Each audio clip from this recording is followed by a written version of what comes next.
Have we then reached the end of the road for a pre-election deal, do you think? Well, I would say not yet, but it's not looking very good. We have been. I feel like I've been a little bit more skeptical than a lot of people have on the stimulus talks overall. So, take my bearishness with whatever sort of grains of salt you would like, or ounces or pounds of salt if you'd like.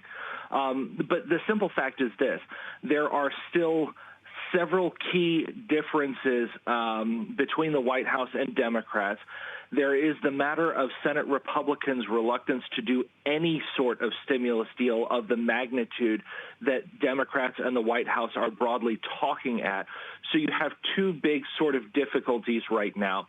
And it's not really clear that the White House is actually putting all of the muscle into getting Republicans online that they would need to, even if they got a deal with Nancy Pelosi. So not impossible, but certainly, let's say, improbable.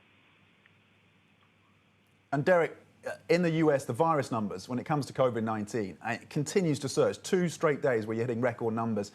Is the latest then virus outbreak or the continuing surge there, is it likely to impact then this final week of campaigning on the ground? Yeah, I think it's absolutely likely to impact the final week of campaigning. And part of that is because a lot of the virus news is getting talked about in context with the White House. Now, we understand that several of Mike Pence, the vice president's top aides, had been diagnosed with the virus, although Pence has tested negative. This follows Donald Trump himself and his wife Melania Trump testing positive for the virus. So there is a lot of that. And Tom, you and I have talked a lot of times about how the number one issue in this election is the economy, and the big drag on the economy right now is the virus.